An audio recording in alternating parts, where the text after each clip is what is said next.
upon Rishubh Satiya from Plix. Can we have a lot of energy? Come on guys, everyone out here. Thank you so much. Now calling upon from Soulflower, Amit Sarda.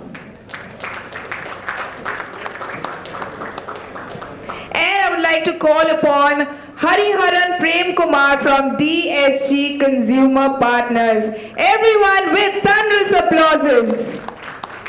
And our discussion will be expertly moderated by Aneesh S. from Dr. Sheth.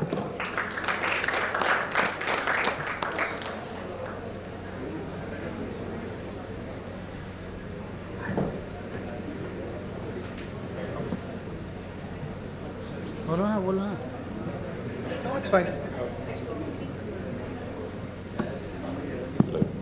Hello, can you guys hear me? Okay, great. Thanks everyone for coming.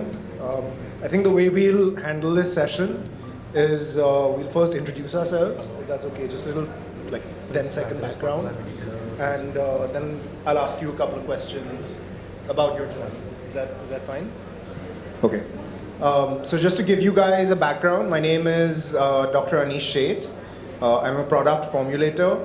I started a brand called Dr. Sheth's. I have a technical background, but I did manage to transition into business and recently sold it to Mama Earth. Can we start with you, Rishubh? Yeah. Hi guys, this is Rishubh here.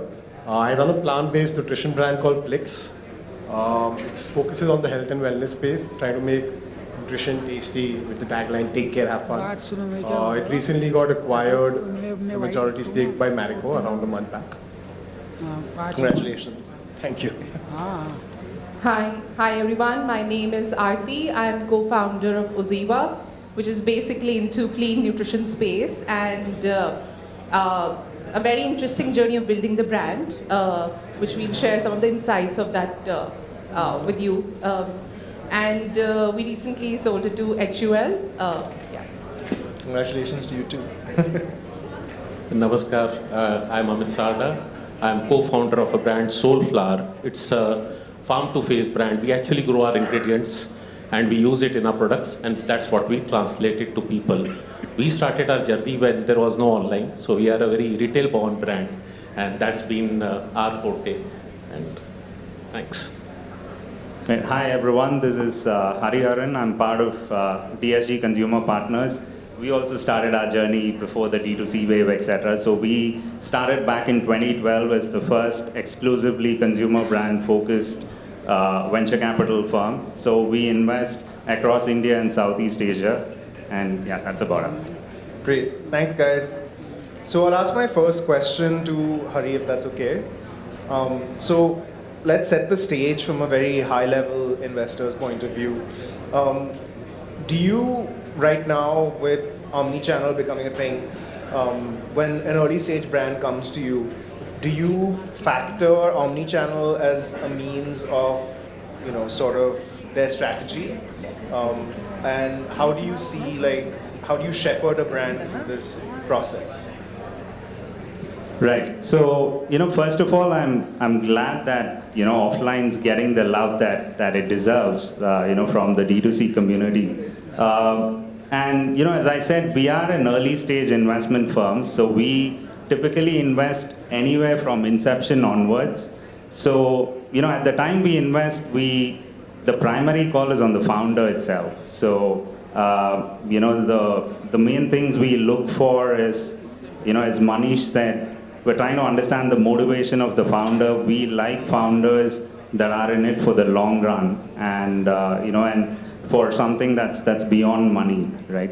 So the first thing is the motivation of the founder, and the second thing really is the question we're asking ourselves is whether the founder has an unfair advantage to build an enduring brand. So these two are the primary questions we're trying to assess, regarding the founder.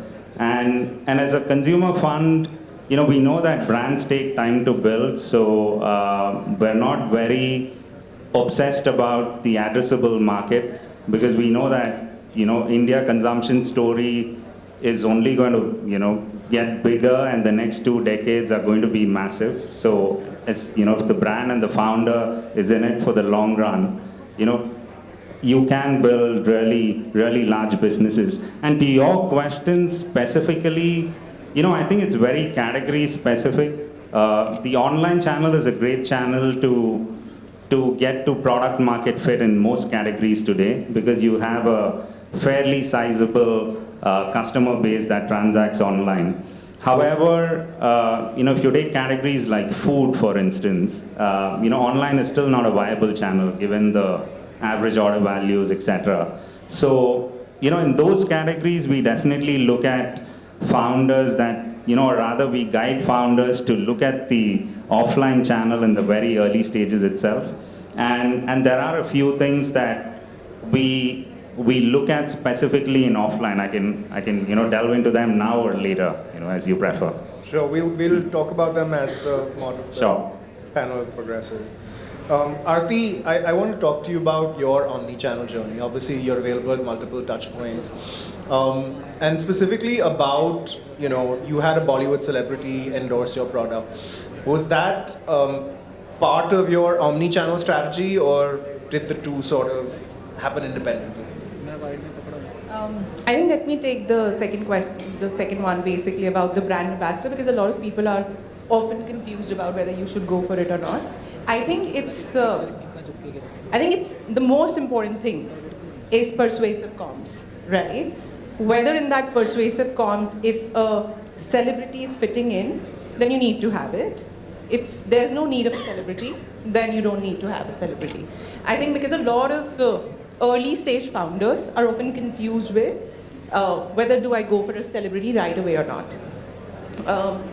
I think basically persuasive comms, right? In our strategy, I think the way we looked at it was basically more from an awareness uplift versus consideration or trials, right? Because I think that's also very important. How do you drive awareness for the brand? I think hence the strategy to create more awareness, but you need to be very sure about the objective. Because if you hire a celebrity, you did a communication piece, and you're thinking of immediate sales and trials, maybe that wasn't the goal. Sure, thanks.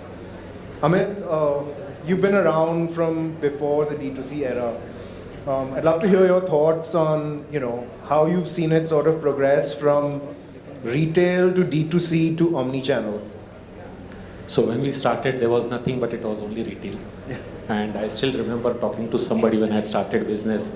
So that person had spoken to me and said, अगर आपको बड़ा बनना हो तो बड़े लोगों के साथ रहिए. And that time the only bada player was Shopper Stop, Lifestyle, Pantaloons there. And that's where we started our journey. And luckily we could enter much faster with them, we could drive business with them, and it was highly profitable. Then came into 2007 when we started our own website. It was a great thing. We were actually planning to open a brick and mortar store, and a similar panel like this we were talking, and there was a guy called Sandeep Singhal and Sandeep Murthy. They actually inspired me to, boss, tum dukaan mat kholo, go online. We started it. It was a great journey, and did well, everything. Then COVID happened. Nothing offline, 1,000+ stores, everything shut down, whole inventory is blocked, can't do anything. And that's where our online journey, it's was like a rebirth for us. And yes, online is great, you get a lot of customers. But one thing which as an omni-channel or as a brand, we always focus on, कि जब आप धंधा करते हो, आप store के अंदर जाते हो, and when you are selling it to your consumer, the kind of expressions and the experiences you deliver to them, and what you receive from them is just amazing. Until date, we have like our, we have our own internal screen where every day hundreds of reviews of actually video reviews from our stores, from Reliance, Shopper Stop. People actually talk, they get it recorded, and we get it. I think that's the magic of being omnichannel today. So Amazon reviews are great, but this real life reviews are next level, and that's what excites me personally. But lovely journey. Yeah. So Rishabh, I know that you've recently raised the volume on your omni-channel strategy, and I'm sure there's been a lot of logistical channels, multiple sort of challenges, as you're going from pharmacies to MT to GT, and I'd love to hear a little bit about, you know, how you're sort of anticipating those challenges, or what challenges you've experienced, and how have you resolved them? So I think honestly, we have not even got into a lot of MT and GT at this point of time. I think we just focused on pharmacies. But I see a lot of difficulty, honestly, getting into, like, even after being certainly a scaled up brand when we decided to go in, I think it takes a lot of time. It's not how fast online is, right? You don't scale so rapidly. You have to have patience. So a couple of challenges I faced when I got into modern trade and GT is it's an extremely slow process, right? To get the brand listed from the moment you start talking to a chain, right? And you actually start doing decent numbers, it'll be like 6 months, right? To get things moving. So you have to be patient is the first thing, right? And it takes a lot of time. It's very different from online because at online you can scale rapidly, right? You have to look at things from a per store number, and the numbers honestly will not move unless you are in like around 3,000, 10,000 stores, which will take a lot of time to build. I think that's one of the first problems, is what I see, for us at least, getting into modern trade and GT. Secondly, I think the biggest concern for us is online you can have a lot of SKUs, right? And you can manage your inventory very easily. When you get into GT and MT, we've realized you need to be razor sharp in what you're pushing, because apart from your heroes, I don't think anything will move, right? So it's very important to understand that you cannot go and dump product in the market because it'll all come back. So be careful. So we've been very particular in only moving forward with our heroes. That's number 2. And I think third, what we've realized is GT is going to be time consuming. I think I'm reiterating, right? I think those 2-3 things is something which we face challenges when we are looking to build MT and GT. But honestly, we're very new, right? I think we just started maybe 6-7 months back. So for us, it's a long way to learn. Most probably I'll catch up with Amit and take all his experience. Great. But I think I just want to add on to what Rishubh said and as well as Hari said.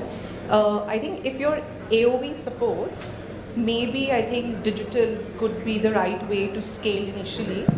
And also a lot of digital first brands in the initial days depend on performance marketing, right? The way performance marketing works is if you are spending 100 rupees, it will spend all across India and figure out that one person who is interested in buying. It is not spending in a particular city. So if you look at it, predominantly if you're spending, say, even an upward of, say, 1 crore or 2 crore on Facebook, in a particular city, you're spending only 5%, which is 15 lakh to 20 lakh. Now, is that enough to raise awareness and consideration and trials in that particular city? Maybe not, right? Because if you look at larger brands which have been created online, offline first, they pick up 1 or 2 cities and they would concentrate, spend money in those cities, right? So the marketing strategy for digital is very different than what it is for offline. And I think that's changing the hat and changing the gears as well, because, you know, now you've gotten used to performance marketing giving, like, you know, immediate conversions and sales, right? And you've gotten that high. And then you have to shift the gear and think about, hey, I'm doing very, very concentrated spends. It would not have an immediate ROI. I need to be in it for the next 6 months to 1 year, right? And city focus, because, you know, you can't spend on 10 cities simultaneously. So you'll have to pick up areas, right? And I would love to pick up your brains as well. Did you go city-wise when you expanded offline? So when we started, our journey started with modern trade. And with modern trade, the good part is it is not city specific, it's more account specific. So let's say Shopper Stop, Lifestyle, Pantaloons. But yes, one thing is the whole activation where we had to put our brand staff, certain marketing, or, you know, those were the days where, you know, radio or a little bit of PR activity could help us. And that's what we were doing city-wise. And as a brand, when we started, we said we'll focus a lot on South of India, because South of India was very organized in retail, highly organized. It's still very organized. And that's what helped us to scale up. Yeah. Thank you. I think we can now open the question to the audience. I think. If I can just add, Sorry, I think there were just 3 things I thought will be very useful for founders, which I couldn't cover, especially in offline. I think the first one is what Rishubh said. Offline, you need patience. It scales at a very different pace. So please do not expect, your revenue ramp up to be similar to online and go crazy. So the first aspect is patience. The second thing is, please avoid focus on primary revenues. It's a mistake we've made as investors and founders. The only thing that matters is secondary and in fact tertiary, but it's hard to measure that. The most important thing to start off with is ensuring that your product sells out on stores. A common thing a lot of brands do is take up a lot of shelf space, but if the product is not moving, you're not earning the goodwill from the store owners. So the store owner is your customer in offline. And the last thing is just brands spreading themselves thin and going pan-India way too soon. And it all comes back and it comes back crashing. So, these are three things that I would really urge all of you to avoid. It's more like mistakes, and sometimes just avoiding mistakes helps you build the business the right way. Great advice. Thanks, guys. So I think we have time for one question from the audience. Oh, I'm sorry, we don't have, I'm sorry. Sorry but about everyone's gonna hang around for a bit, so in case you have any questions, we'll all be here. Cool. Oh, we can take one question. Abhishek has used his power. Hi, this question is to Aarti. Hi, this side near the sound systems. Okay. Yeah, hi Aarti. You mentioned that celebrity or any ATL gives you a lot of awareness, but might not influence considerations or trials. So for younger brands who go to offline, what are the hacks or so to say any other activities which can be done excluding the ATL that can build considerations and trials? So I'll tell you some of the learnings is because there's a lot of ads that are running typically, right, today in the digital world. What the learning is that your frequency at which you need to reach to a consumer is actually way too high versus, say for example, a larger brand might do just 3 to 4 frequency in a month, whereas a younger brand might have to do at a 9 or 10, right? Like on the ATL as well. How do you spend that money is also very important. So that should be a part of the entire marketing budget, right, for the city. As well as second thing for consideration and trial, right, that with another touch point of sampling, which could be for some brands it works a lot, right? But more like aided sampling versus unaided sampling, right? Because you just give a sample, it does not matter. You need to educate the consumer why that sample is being given. I think some of that kind of helps build the entire funnel from awareness to consideration. As well as some of the local activations, right? Be it where your audience is present or where your TG is. It could be, say, for example, in my case, in health and fitness, it could be people who are living an active lifestyle, it could be yoga enthusiasts, gymnastics, people who are going to the gym. Like basically, in your case, you'll have to look at where your brand consumers are there and maybe some offline activations. As well as I think some of the other things that people do is aided selling, right? Where you have promotional, like wellness advisors, beauty advisors, one-off, right? That could be a part of the entire marketing strategy, but it's expensive.